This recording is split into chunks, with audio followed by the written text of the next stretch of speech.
माता, आपने मुझे स्मरण किया। मैं तुम्हारी ही प्रतीक्षा कर रही थी पुत्र। मैंने जो सुना क्या वो सत्य है? राम की सेना का भेद लेने वाला गुप्तचर शुक पकड़ा गया। अब ये मत कहिएगा कि एक गुप्तचर के लिए आप चिंतित हैं। नहीं मेघनाथ, मेरी चिंता का कारण कुछ और ही है। आशा करती हूँ कि वो सत्य ना हो। क्या है वो कारण, बताइए मुझे। विभीषण ने कहा था राम श्री विष्णु के अवतार है।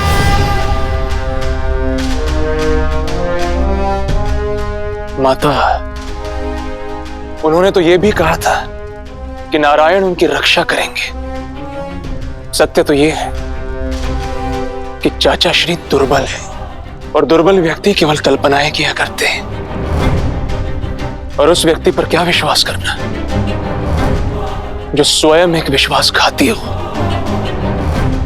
उन्होंने ये केवल लंका के सैनिकों का मनोबल गिराने के लिए कहा है।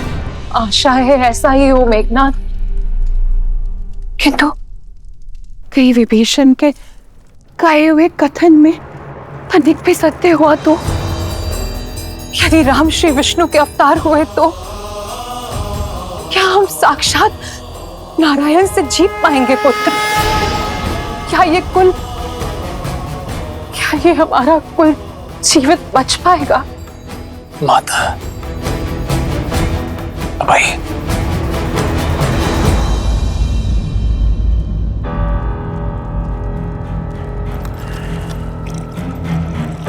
लीजिए, तनिक जल ग्रहण कर लीजिए।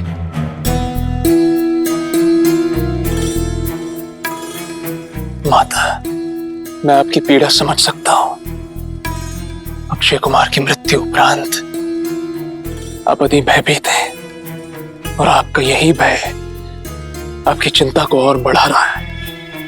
किंतु आप ये मत भूलिए कि अभी आपका ये मेघनाथ जीवित है। मैं हमारे राक्षस कुल को कभी कोई हानि नहीं होने दूंगा। आप निश्चिंत रहिए। क्षमा राजकुमार, महाराज ने आपको स्मरण किया है।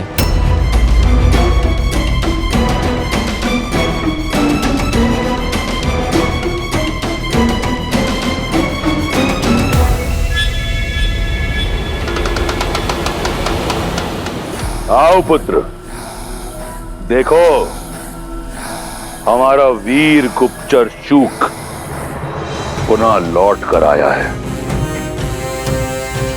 राम के बल के बारे में अकेले सुनने में मुझे भय लग रहा है। आओ साथ मिलकर सुनते हैं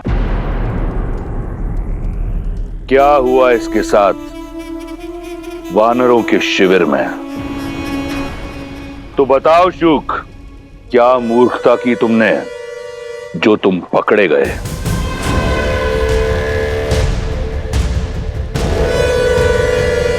उत्तर दो।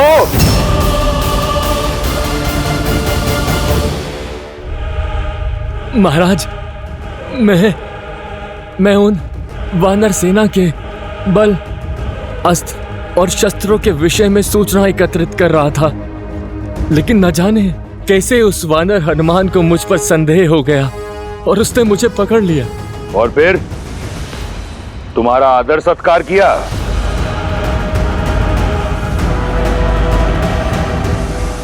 बोलो।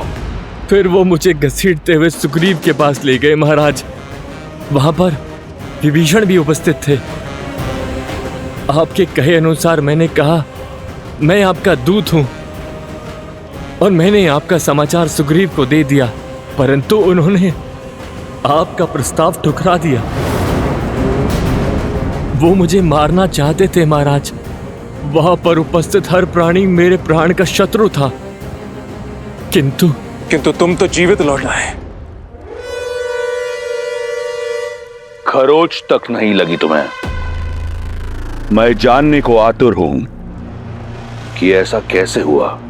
वो जिसकी कभी कल्पना भी ना की थी, वो जो लंका में कभी संभव ना होता, मेरे प्राण छोड़ दिए, मुझे अभय दान दिया श्री राम ने।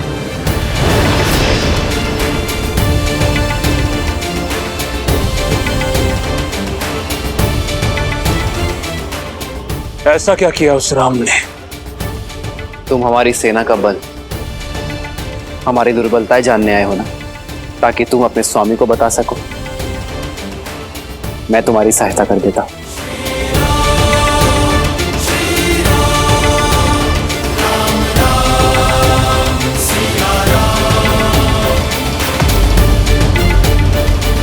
तत्पश्चात वो मुझे शिविर के बीचों बीच ले गए महाराज। देखो, वहां उत्तर में हमारा शस्त्रगार है। यहां वानरों ने कुछ गदाएं और कुछ चट्टानें सहेजी हैं। लंका की भांति मायावी शस्त्रों से सज नहीं है हमारी सेना। और वहां पूर्व में ये छोटा सा ढेर है, वही हमारा भंडार गृह है। लंका की भांति वर्षों तक युद्ध करने जितना पर्याप्त अन्न जल नहीं है हमारे पास।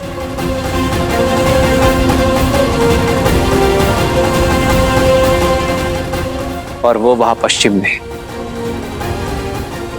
शिविर है, जो केवल कहने के लिए शिविर है, ना वर्षा से बचाव और ना ही लंका की भांति बड़ी बड़ी भिट्टियां, और संख्या में भी हमारी वानर सेना कोटियों में कम है।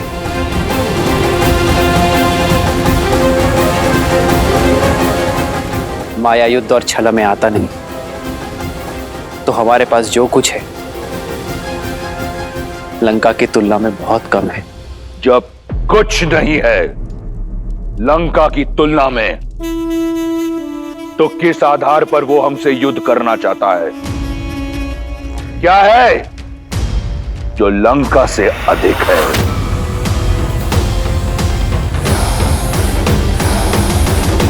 अब मैं तुम्हें बताऊंगा कि हमारे पास क्या है। इन वानरों के नेत्रों में देखो।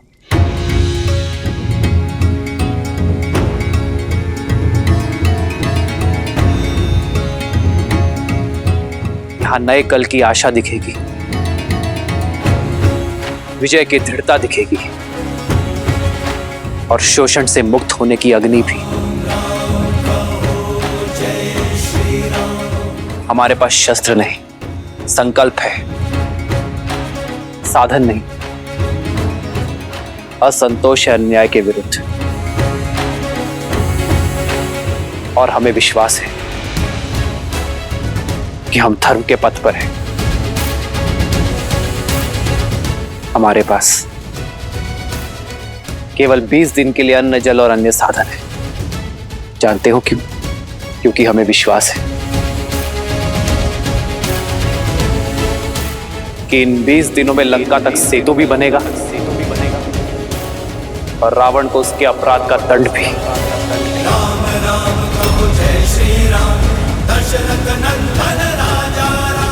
और इन्हीं 20 दिनों में मैं अपनी सीता को मुक्त कर वापस ले आऊंगा। जय श्री राम, जय श्री राम, जय श्री राम, जय श्री राम, जय श्री राम, जय जय श्री राम, जय श्री राम, जय श्री राम।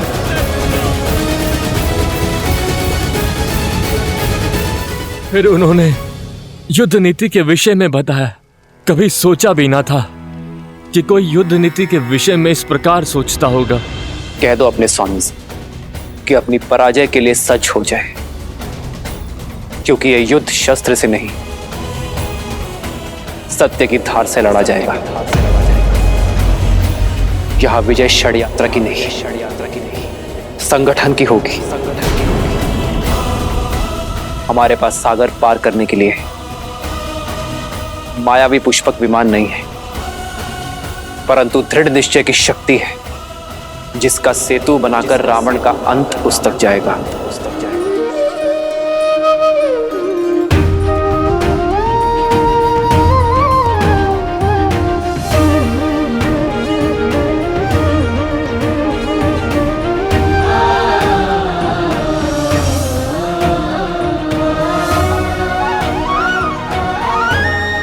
ये क्या है हनुमान? बस हो गया प्रभु, आप स्वयं ही देख लीजिए।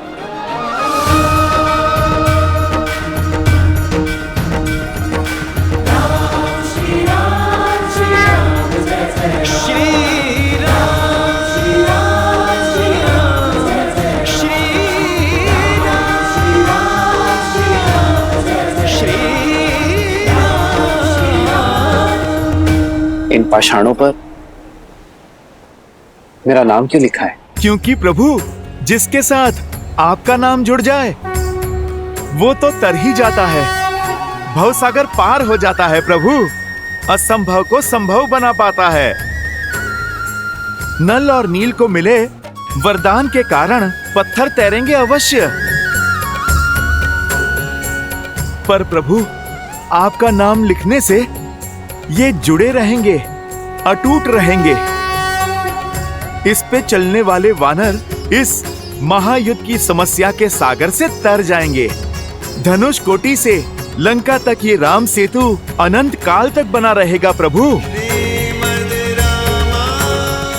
और ये प्रतीक बनेगा कि प्रभु श्री राम के साथ जुड़ने से हर संकट से सागर को पार किया जा सकता है।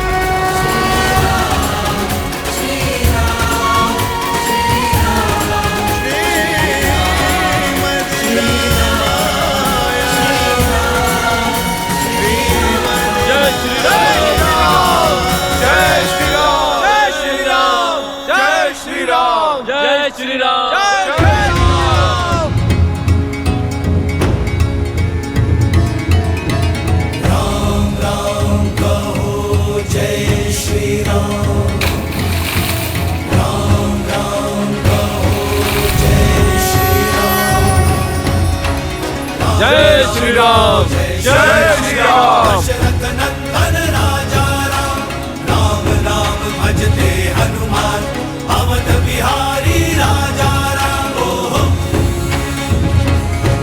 ओहो, पग पड़ते श्री राम के जहां, शौर्य लालिमा छा जाती। राम नाम का गूंजे गान तो मन में शक्ति भर जाती।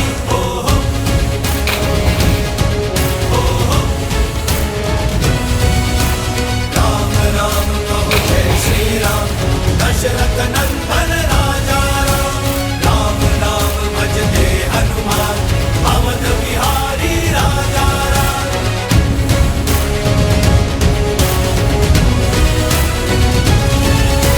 सर पे हो रघुवर का हाथ तो हर दुविधा आसान होगी। सब लगे बनाने राम से तू जहाँ चाहो राह वहाँ होगी। तुम वीर पुरुष, तुम पराक्रमी, तुम मर्यादा के हो स्वामी। साथ तुम्हारा जिसके साथ, तुम संकट हर लो आगामी। मन में है विश्वास तो आकाश में परचम लहरेगा।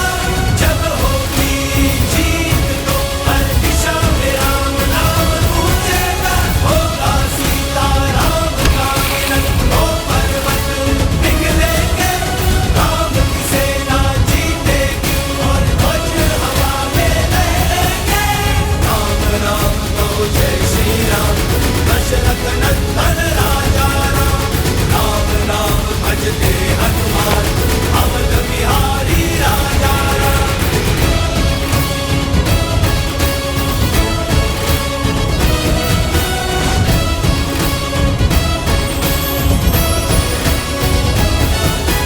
राम राम तो जय श्री राम, दशरथ नंदन राजा राम, राम नाम भजते हनुमान, अवध बिहारी राजा राम।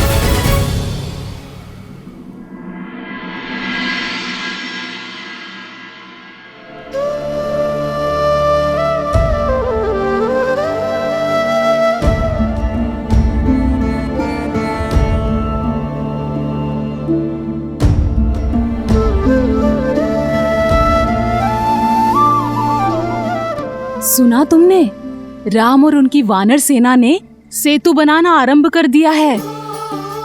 संसार में ऐसा संभव प्रयास कभी नहीं हुआ।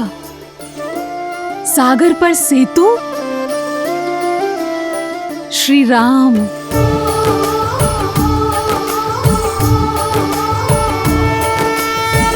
जन्म जन्म का है ये संगम, राम रतन सीता वैभव धन।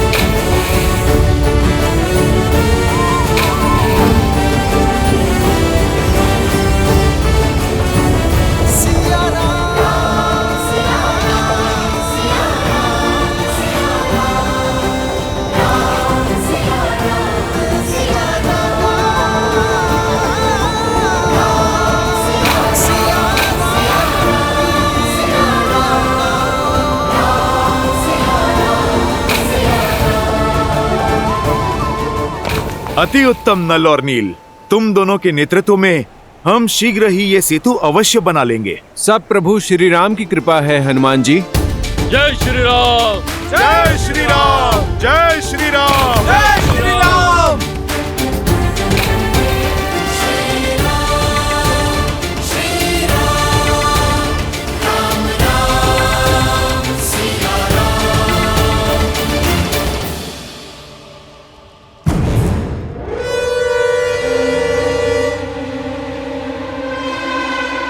पिताश्री उचित नहीं कर रहे, अपने शत्रु के बल को कम आंक रहे हैं वो। क्यों नहीं समझ पा रहे हैं कि यदि अब हमने कुछ नहीं किया तो अनर्थ हो जाएगा। यही भय तो मुझे खाए जा रहा है पुत्र।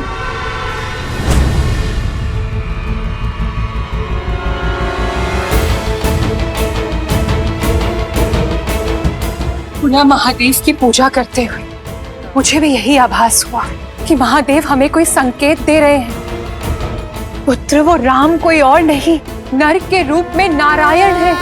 बस कीजिए मां, बस। क्यों एक नर को नारायण बना रही हैं आप? ठीक है, अब आपकी इस चिंता को मैं ही दूर करूंगा। मैं उस राम को लंका में आने ही नहीं दूंगा। ये सिद्ध कर दूंगा मैं कि वो केवल एक तुच्छ मानव है और कुछ भी नहीं। पिताश्री को सूचित किए बिना मुझसे जो कुछ भी बन पड़ेगा मैं करूंगा।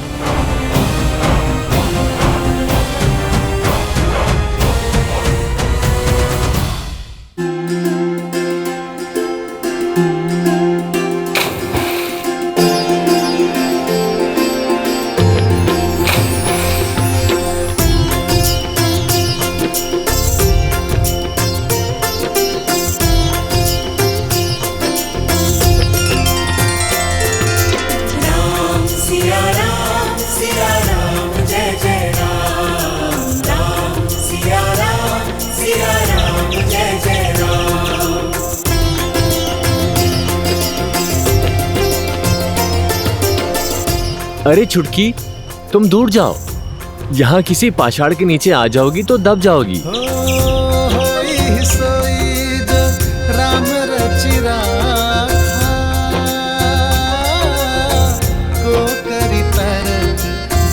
देखो तो, मुख में माटी लेकर जा रही है। जैसे इसकी चुटकी भर माटी से सेतु बन जाएगा। हाँ, हम तो बेकार में अपना समय व्यर्थ कर रहे हैं। देखो कितनी बार यहाँ से इधर उधर करना पड़ा।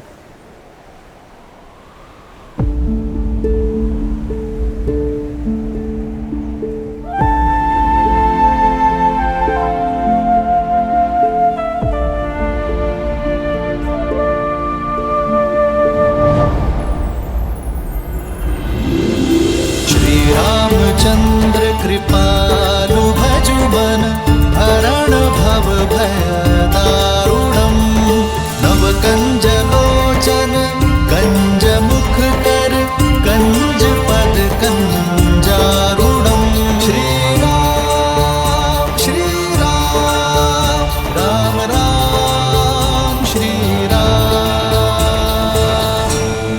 हमारे उद्देश्य में सहयोग के लिए धन्यवाद। प्रभु, इसके मुख में चुटकी भर रेत आती है और आप धन्यवाद कह रहे हैं।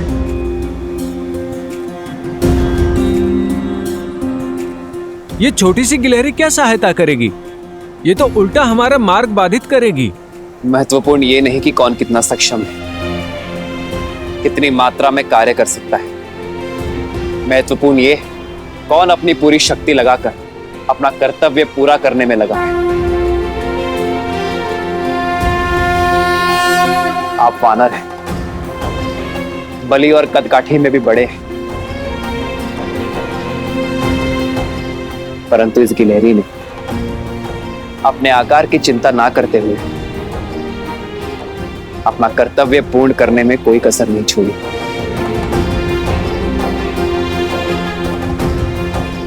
इस छोटी सी गिलहरी का निश्चय उन विशाल चट्टानों से भी अटल है जो आप लाए। जब उद्देश्य इतना विशाल हो तो छोटे से छोटा प्रयास भी महत्वपूर्ण होता है।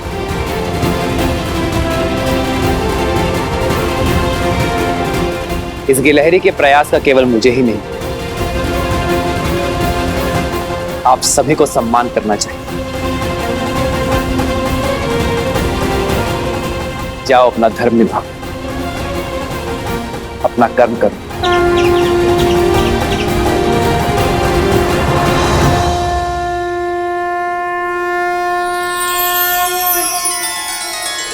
भगवान के अवतार का केवल नहीं गुणगान है, कैसे नारायण बने नर इसका। मेरे आभार का प्रतीक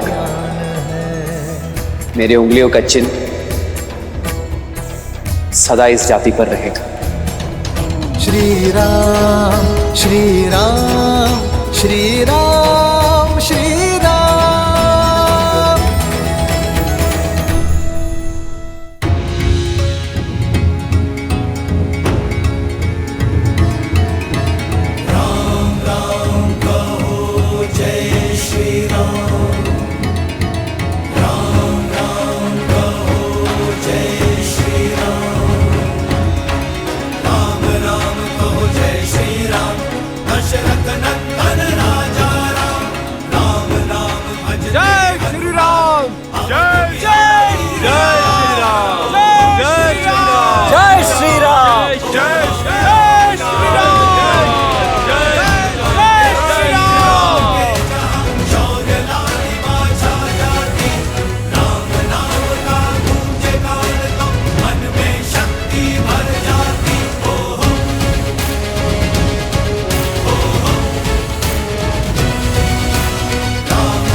कार्य बड़ा है और करना भी चपलता से है। तुम्हारे अतिरिक्त और किसी पर विश्वास नहीं किया जा सकता। सिंहनंद, जाओ, अपनी अदृश्य होने की शक्ति का प्रयोग करो, उस राम को खोज निकालो और उसकी हत्या कर दो।